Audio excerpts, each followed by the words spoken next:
Graça e paz, amados irmãos, povo de Deus, povo abençoado. É uma alegria estarmos aqui mais uma vez.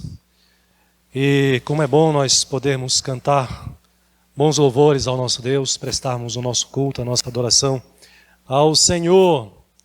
É bênção de Deus para a minha vida e para a sua vida também.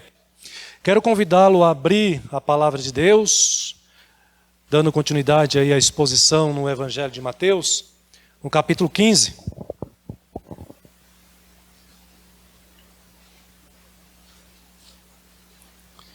Mateus, capítulo 15.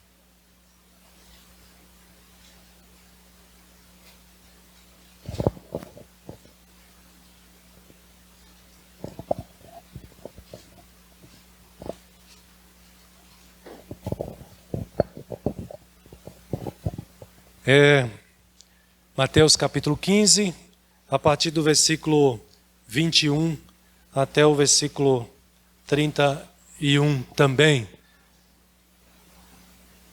Mesmo assentados, meus irmãos, acompanhem atentos o que diz a palavra do Senhor. Partindo Jesus dali, retirou-se para os lados de Tiro e Sidom, e eis que uma mulher cananeia, que viera daquelas regiões, clamava: Senhor, filho de Davi, tem compaixão de mim. Minha filha está horrivelmente endemoniada. Ele, porém, não lhe respondeu palavra. E os seus discípulos, aproximando-se, rogaram-lhe: despede-a, pois vem clamando atrás de nós. Mas Jesus respondeu: não fui enviado senão as ovelhas perdidas da casa de Israel. Ela, porém, veio e o adorou, dizendo: Senhor, socorre-me. Então, ele respondendo disse: não é bom tomar o pão dos filhos e lançá-los aos cachorrinhos. Ela, contudo, replicou: sim, Senhor, porém os cachorrinhos comem das migalhas que caem da mesa dos seus donos. Então Jesus lhe disse: ó mulher, grande é a tua fé, faça-se contigo como queres. E desde aquele momento a sua filha ficou sã. Vou parar aqui. E, no momento oportuno, farei a leitura dos versículos finais do restante. Tenho uma pergunta para você.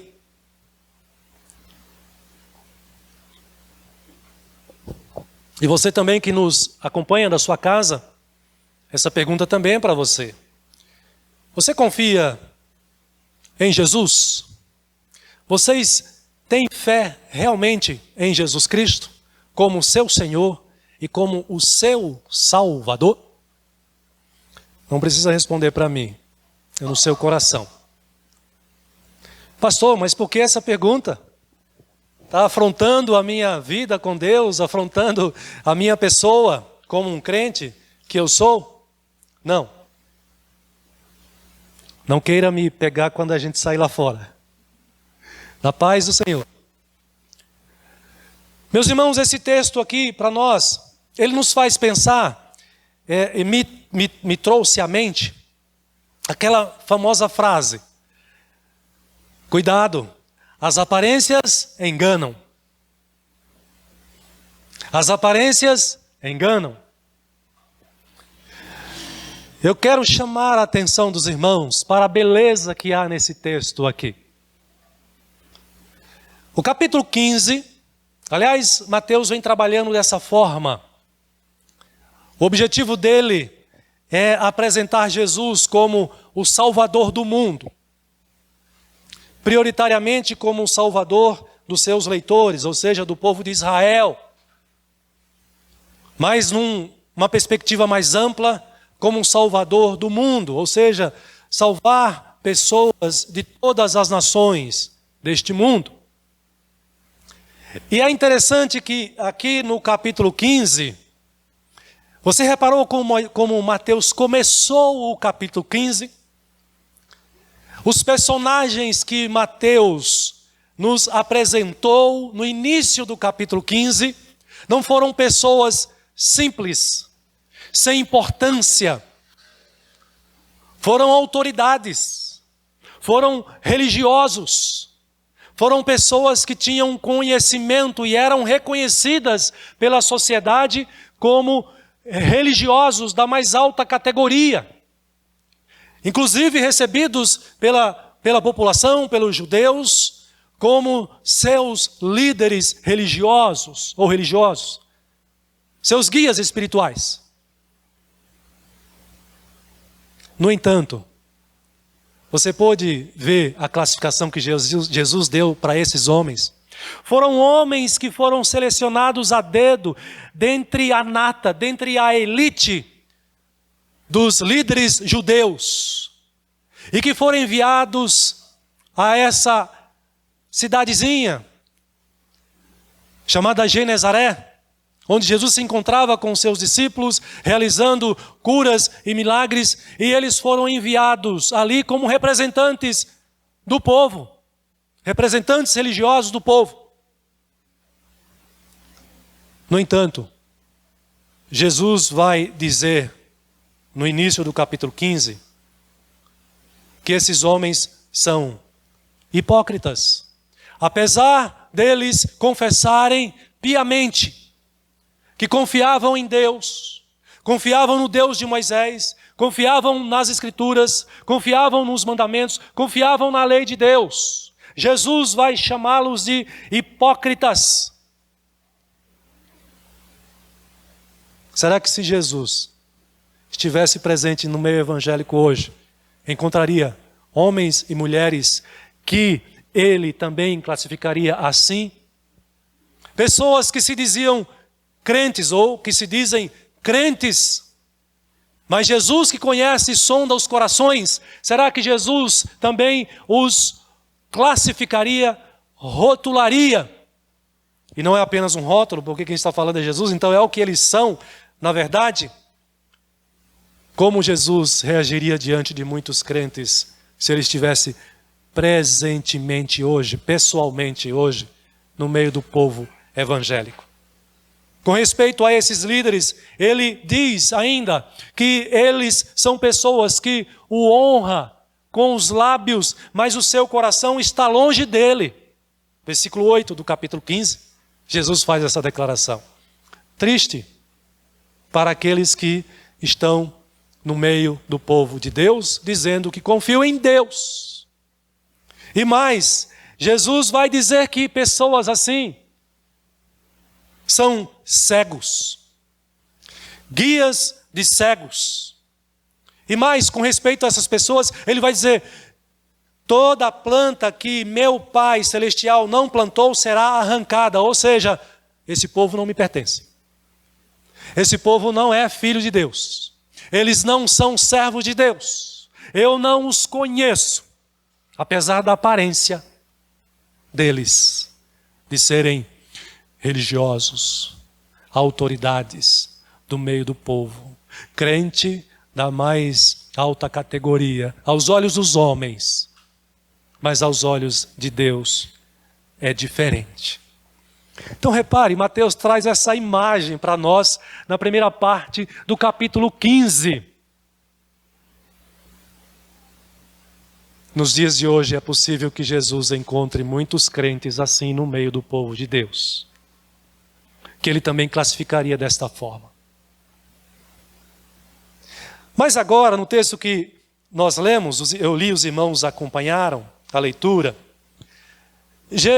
Mateus diz que Jesus, se ele já estava um tanto distante de Jerusalém, que era o centro religioso, a capital da Palestina, da Judéia, agora Jesus se distancia mais ainda de Jerusalém. Mateus diz que ele se dirige para os lados de Tiro e de Sidom. Tiro e Sidom eram cidades fenícias. Portanto, mais distante ainda do contexto religioso do povo judeu. mais distante do centro religioso de Jerusalém. Aliás, os comentaristas vão dizer que Jesus visitou esta região apenas uma única vez, certamente com base no que é informado aqui nesse texto. E era uma região muito pagã, muito idólatra. Eram politeístas os fenícios, os de Tiro, os de Sidom. Eram pessoas que estavam muito distantes do Deus de Moisés, do Deus de Abraão, do Deus dos judeus. Eles se orgulhavam da sua idolatria. Eles se orgulhavam de colecionar tumbas antigas de reis, templos dedicados aos seus ídolos, aos seus deuses. E detalhe, essa mulher vem desse contexto. Na sequência do texto, no capítulo 21, no texto que nós lemos, lá, aliás, o versículo 22, capítulo 15, versículo 22, Mateus vai dizer que essa mulher era uma cananeia. Quando você lê esse mesmo texto lá em Marcos, capítulo 7, versículo 24 a 30, Marcos vai apresentar essa mulher como sendo uma mulher grega, de origem sírio-fenícia. Veja, Jesus sai aqui de personagens importantes para os judeus, escribas e fariseus, e Jesus vai para cá, para um extremo. Mateus mostra Jesus numa outra realidade aqui, num outro extremo. Ele agora está se relacionando, está comunicando-se com uma mulher que não é gentia, que não é do meio do povo de Israel, que é grega e que é mulher. Haja vista que havia um preconceito extremo da parte dos judeus com respeito à mulher, ao ser humano do sexo oposto aqui.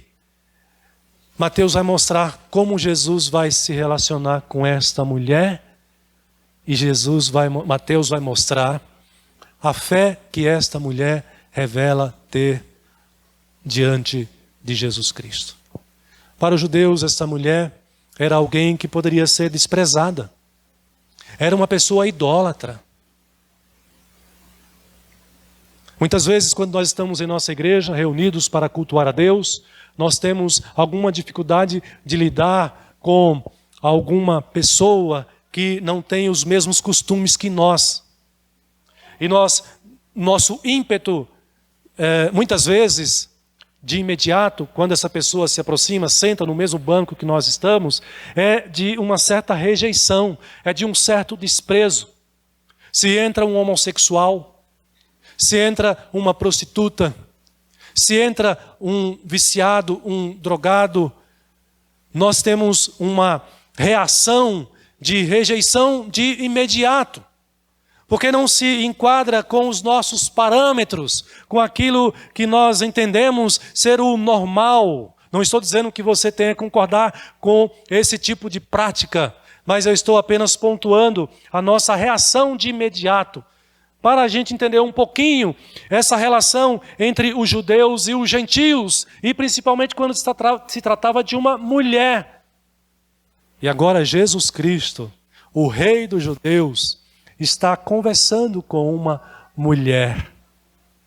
Essa é a perspectiva agora que Mateus quer chamar a nossa atenção, e por isso que eu iniciei esse sermão dizendo que eu me lembrei desta frase: as aparências enganam.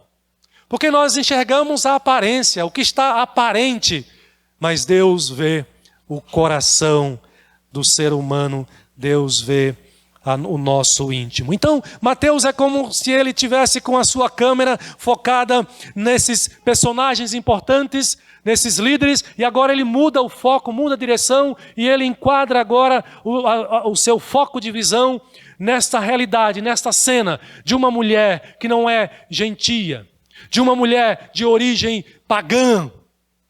E como vai ser a relação de Jesus com esta mulher que não é gentia e que é pagã também. Meus irmãos, o tema desse sermão é esse, que o Senhor Jesus, Ele não rejeita aquele que o busca com uma fé sincera.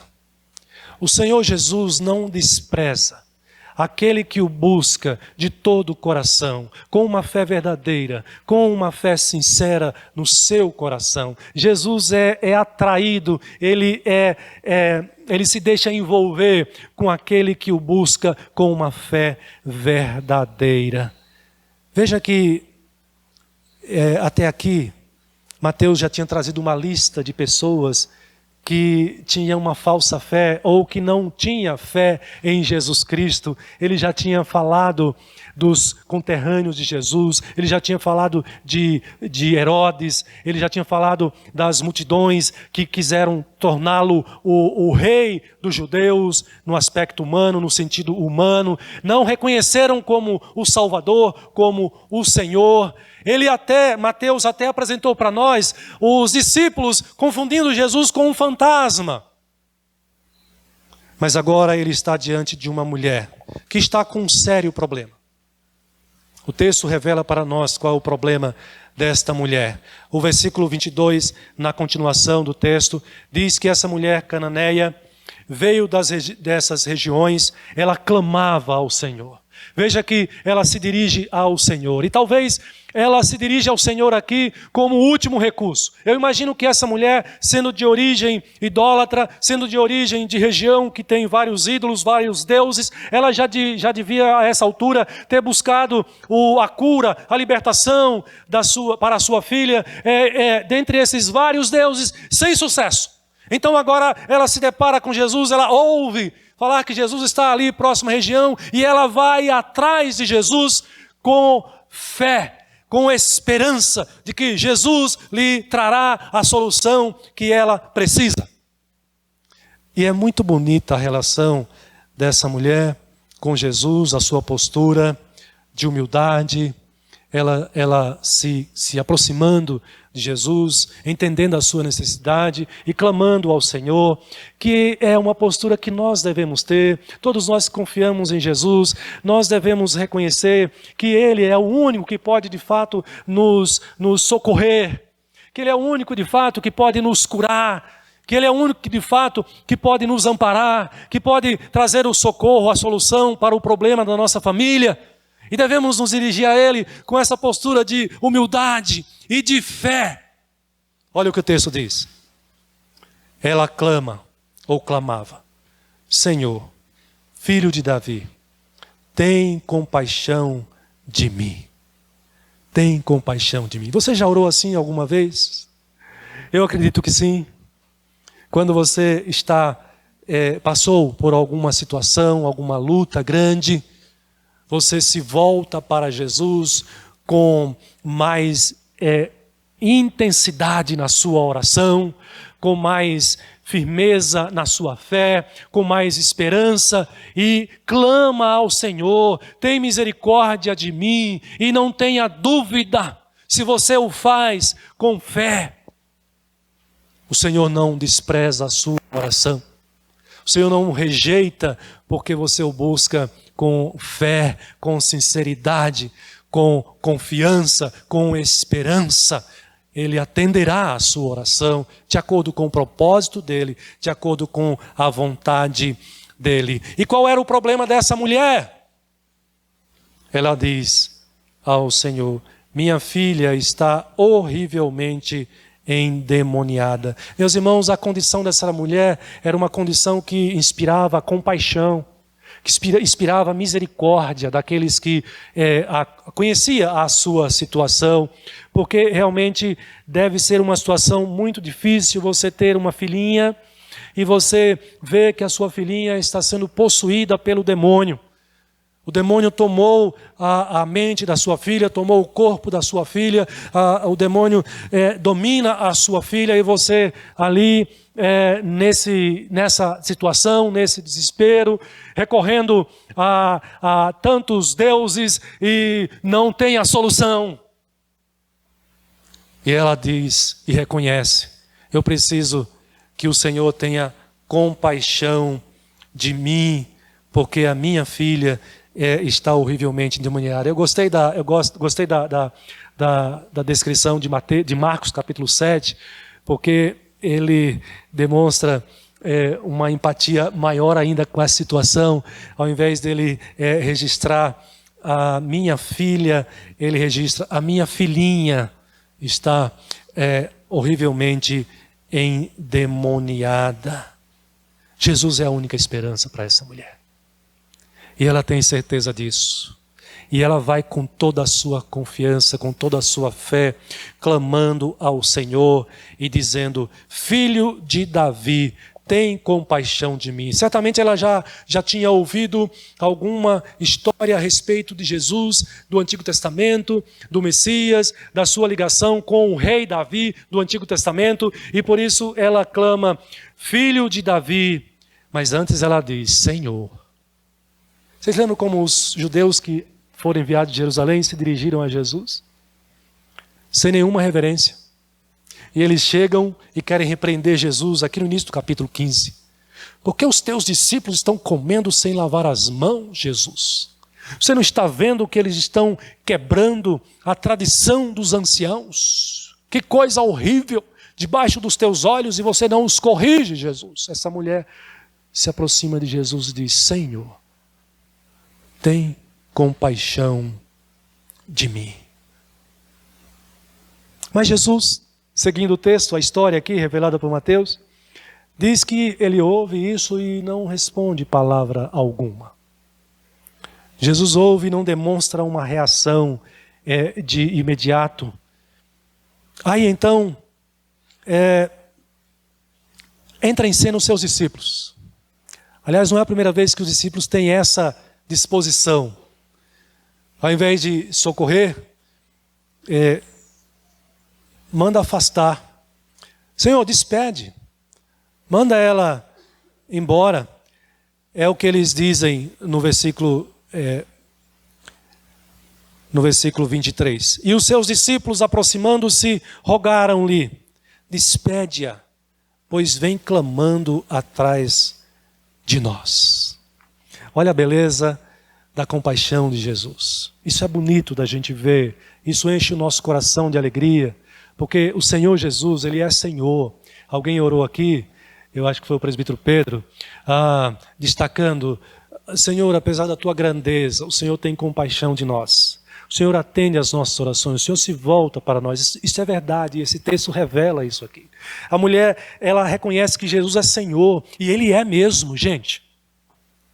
Ele é o Todo-Poderoso. Este mundo está nas mãos de Jesus. O destino desse mundo está nas mãos de Jesus. Ele voltará para julgar vivos e mortos. Ele é o Senhor, o grande Senhor, dos céus e da terra. Essa mulher reconhece isso. Mas, apesar dele ser Senhor, ou mesmo ele sendo Senhor, ele é cheio de compaixão. Quando você estiver na aflição, quando você estiver passando pela aprovação, pelas lutas, se prostre diante do Senhor com fé, mas também com a consciência de que Jesus, Ele se compadece dos que o buscam com fé. Ele é o Senhor cheio de compaixão, e o texto então revela isso aqui no versículo 24. Jesus então respondeu: não fui enviado senão as ovelhas perdidas da casa de Israel. Aqui esse texto mostra, irmãos, a prioridade pela qual Jesus veio a este mundo. Ele foi enviado aos judeus, primeiramente, mas a gente sabe a reação que teve os judeus diante de Jesus. Quando você lê o capítulo 1 de João, versículo 11, você vai observar que ele veio de fato para o que era seus, e os seus não receberam. Aliás, vocês viram aqui, acabei de falar, o início do capítulo 15, esses eram esses judeus, que ao invés de abraçar Jesus, ao invés de ter fé em Jesus verdadeiramente, as aparências enganam. Eles rejeitam, desprezam, perseguem e querem matar Jesus. Jesus veio para o que era seus, mas os seus não o receberam. Mas agora está essa mulher. Mulher vai ficar feio, né? Cananita, ou cananeia, de origem pagã,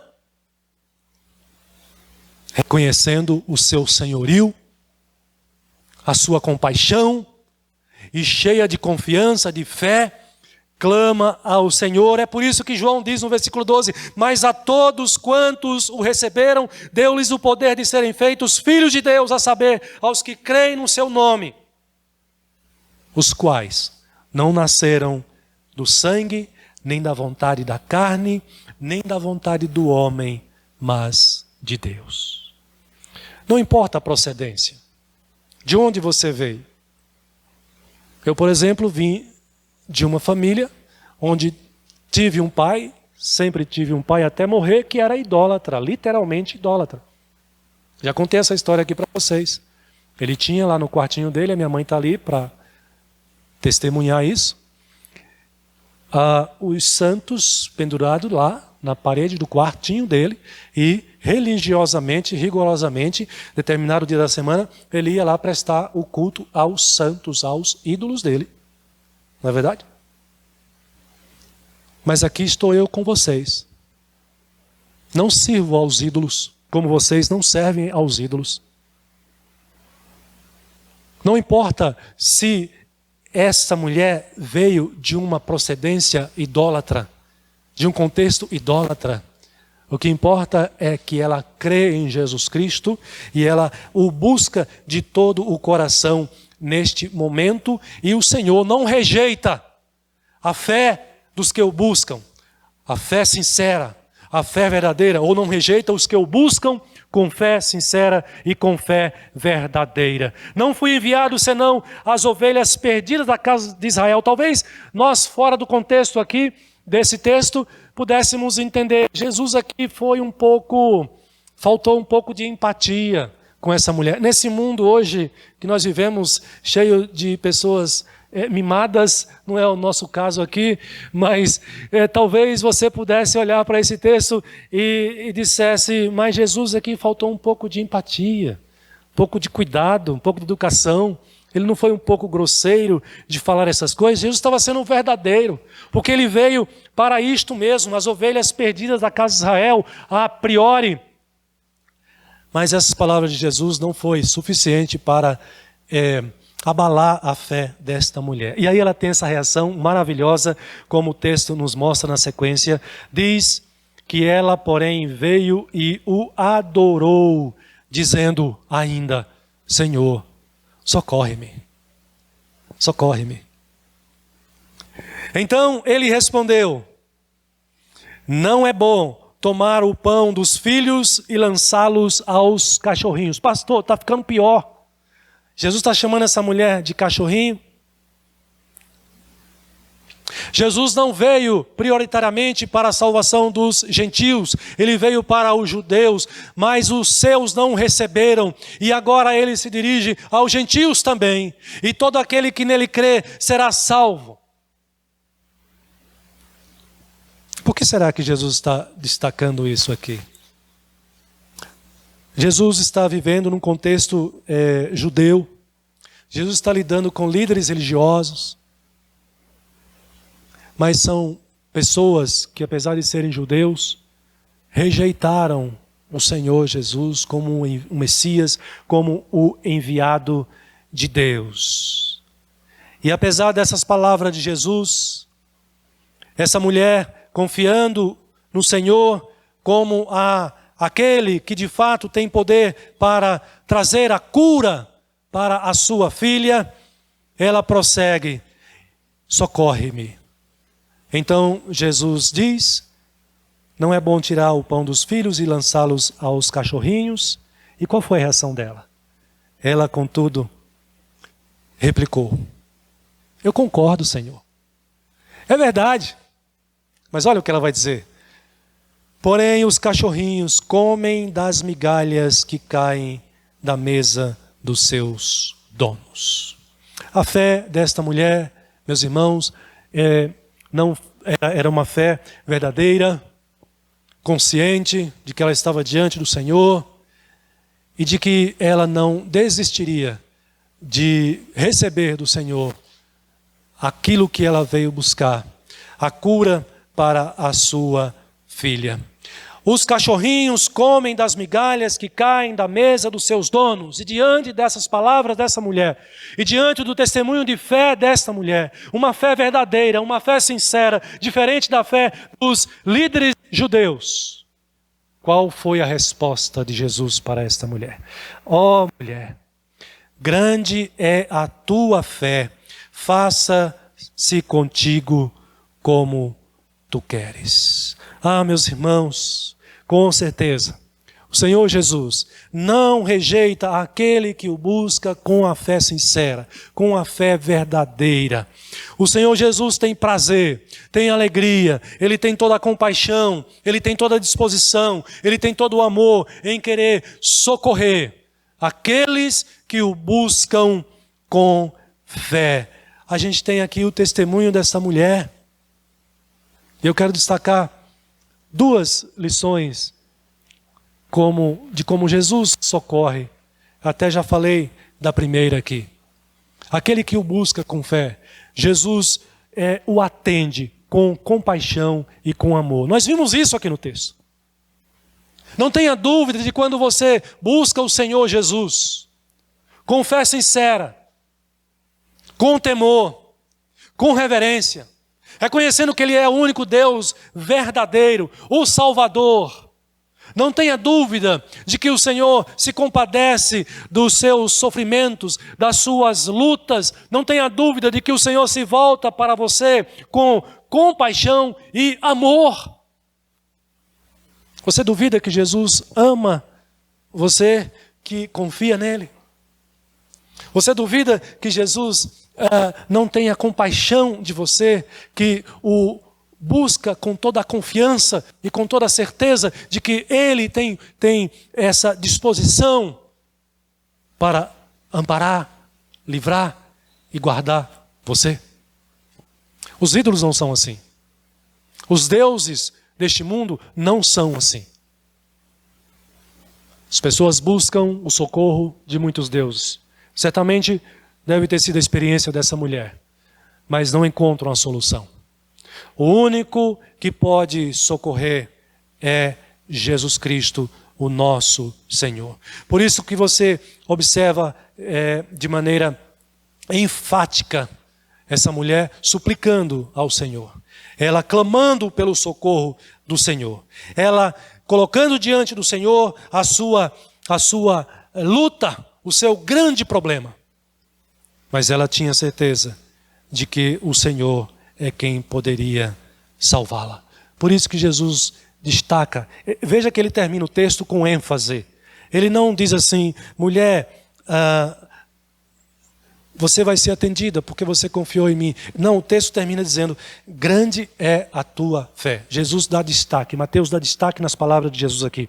Grande é a tua fé. É uma fé verdadeira, é uma fé sincera. Então, faça-se conforme tu queres. Meus irmãos, nós devemos orar ao Senhor nessa confiança, nessa certeza. Mas nós devemos orar ao Senhor com a consciência de que Ele não é um Deus distante, não é um Deus insensível, não é um Deus que está separado de nós, mas Ele é um Deus cheio de compaixão e cheio de amor para com aqueles que o buscam com fé, com sinceridade em seus corações e em suas mentes. Guarde isso no seu coração e quando você especialmente passar pela aprovação, passar pela luta, então clame ao Senhor. Veja, estou dizendo quando especialmente você passar, clame. Não significa que você não deve ter uma vida de comunhão com Ele, uma vida de oração com o Senhor, uma vida de crescimento junto a Ele, conhecendo-o cada vez mais, se identificando cada vez mais com o Senhor. E aí você vai estar mais preparado ainda para quando chegar o dia mau, como diz o apóstolo Paulo, você poder, no dia mau, descansar no Senhor, sabendo, confiando de que Ele te ampara, porque Ele é o Deus que se compadece, Ele é o Deus que ama. Em segundo lugar, irmãos, nós devemos recorrer a Ele com fé, na certeza de que Ele nos atende com poder, com grande poder. Aquela mulher estava numa situação desesperadora. o que ela podia fazer diante de um espírito maligno. A Bíblia nos ensina, nos mostra que os demônios são seres superiores aos seres humanos.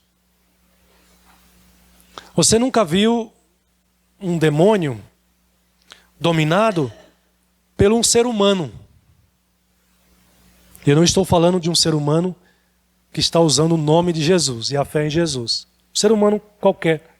Mas você vê recorrentemente nas Escrituras o demônio dominando homens, mulheres e crianças. Satanás é poderoso. Os seus demônios também são poderosos. E esse mundo só não está pior do que está por causa de Jesus, que veio a este mundo frear o poder, a ação do maligno neste mundo. Você pode observar que no ministério de Jesus, uma das ações que mais ocorreu foi a expulsão de demônios. Você pode observar que no ministério de Jesus fica muito claro que a causa de muitas enfermidades, de muitas doenças, era por conta de possessão demoníaca. Esta mulher tem a sua filha possuída por demônios. O que ela pode fazer contra demônios? Nada, de por si mesmo. Mas ela sabe o caminho. Ela sabe quem tem poder para isso. E por isso ela se dirige agora a Jesus, porque ela sabe que Jesus tem poder para derrotar o inimigo, para derrotar Satanás. O crente não pode ter medo de Satanás. O crente não pode viver apavorado por causa dos demônios. Porque o crente confia em Jesus, que é mais poderoso do que todas as criaturas neste mundo. Jesus subjuga, domina Satanás e os seus servos, os seus demônios. Aliás, ele já o derrotou no seu sacrifício na cruz do Calvário. Para aqueles que são amilenistas, a maioria dos aliancistas são amilenistas. Satanás já está preso, está acorrentado. O período dos 1000 anos. O seu poder é limitado. E o seu poder está sendo usado para a glória do próprio Deus, que é o Senhor do céu e da terra. Eu já falei para vocês aqui, domingo passado acho que eu falei isso, lembrando desse texto, revelando o poder de Jesus. Toda autoridade me foi dada nos céus e na terra. Confie que Jesus é todo poderoso. Qual é o seu problema? O seu problema é Satanás? São os demônios? Ou outros problemas maiores? O seu Senhor é maior do que tudo isso. Ele é mais poderoso. E por isso essa mulher recorre a Jesus buscando a solução para o seu problema. E aí você tem o final desse texto dizendo, olha só a palavra poderosa de Jesus agora. Faça-se contigo como queres. E o que diz Mateus na sequência? E desde aquele momento a sua filha ficou sã, ficou curada. Jesus, Ele acolhe aquele que o busca com fé, com compaixão e amor, mas Ele acolhe com poder para socorrer, para resolver, para amparar. Na sequência do texto, versículos 29 a 30, você tem a descrição de Mateus revelando ainda esse poder de Jesus. Ele continua usando o seu poder para curar pessoas. Nos diz no verso 29, partindo dali, Partindo Jesus dali, foi para junto do mar da Galileia, e subindo ao monte, assentou-se ali. E o que vai acontecer? Trouxeram a ele também multidões de pessoas sãs, pessoas perfeitas. Não, olha o que o texto diz, dentre eles coxos, aleijados, cegos, mudos e outros muitos. E os largaram, jogaram, a ideia dá a impressão de que jogaram, largaram aos pés do Senhor, junto aos pés de Jesus. E o que ele fez? Você prestou atenção na lista? Eram pessoas aleijadas, coxos, cegos, mudos. Mateus está dizendo, Jesus, o Filho de Deus, é todo-poderoso. Ele resolve os problemas. Ele cura os enfermos. Ele tem o poder sobre os sobre Satanás, sobre os demônios. Ele é o todo-poderoso. O crente ora ao Senhor Jesus. Mas muitas vezes nós oramos ao Senhor Jesus distante dessa consciência de que nós estamos nos dirigindo àquele que é todo-poderoso. A nossa fé, muitas vezes, ela tem se apequenado, ou tem tornado Jesus menor do que Ele é. Ele é o Senhor, o Todo-Poderoso. Qual é a sua luta, meu irmão, minha irmã? Qual é o seu problema? Hoje nós recebemos uma notícia, família, de que um primo nosso veio a falecer. Mais ou menos da minha idade, alguns meses mais velho do que eu. Então ainda muito jovem, né? Muito jovem. E esse jovem, eu conheci, convivi muito tempo com ele. O convidei várias vezes para ir à igreja. Ele viu o meu testemunho de cristão. Ele sabia que todo domingo eu estava na igreja. Mas esse jovem, ele foi pelo caminho do vício, do álcool. O caminho pecaminoso que muitos jovens escolhem. E indo ou ouvindo, não sabemos exatamente, mas o fato é que ele estava indo ou ouvindo para uma festa ou de uma festa na madrugada desse domingo, com mais 4 amigos, meninos novos. Ele tinha a minha idade, mas os que estavam com eles eram novos.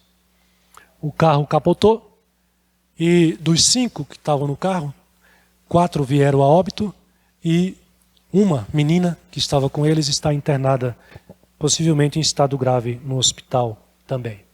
E aí, conversando com a minha mãe, ela estava lembrando que na família desse meu tio, em pouco tempo, essa é a 5ª morte que eles contabilizam. Perderam o 5º familiar da sua parentela. Perdeu o pai, perdeu o genro, perdeu o pai, perdeu a filha, perdeu o genro, perdeu o filho. Então são 4. São 4. Você se coloca numa condição de uma família dessa. A quem eles devem recorrer para buscar o consolo e o conforto? Se você passa por uma situação dessa, a quem você deve recorrer? Recorra a Jesus. A mulher cananita ou mulher cananeia, diferente dos líderes religiosos de Jerusalém, ela se dirigiu a Jesus com fé, com confiança. E ela foi amparada pelo amor, com o amor e com a compaixão de Jesus. E com o seu poder. E ela agora volta para a sua casa e encontra a sua filha livre, liberta do domínio de Satanás, do poder do diabo. Meus irmãos, Jesus nos chamou pelo seu Espírito a vivermos por esta fé. Nós, o crente, é chamado a viver por fé, dia após dia. Não importa o que ocorrer, o que acontecer na sua vida, você está firmado em Jesus. Você está consciente de que Ele está dirigindo a sua vida. Confie em Jesus. Busque o Senhor Jesus. Busque viver pelos seus ensinamentos, pela sua palavra. Busque o seu amparo. Busque o seu socorro quando você estiver sendo provado. Clame ao Senhor. Não duvide. Clame e busque sem duvidar. Busque com fé. E Ele certamente te amparará. Com compaixão, com amor e com poder. Que Deus fortaleça a sua fé. Que Deus aumente a nossa fé a cada dia, para que nós possamos nos aproximar e desfrutar cada vez mais dessa relação, dessa confiança em Jesus, o Todo-Poderoso. Amém.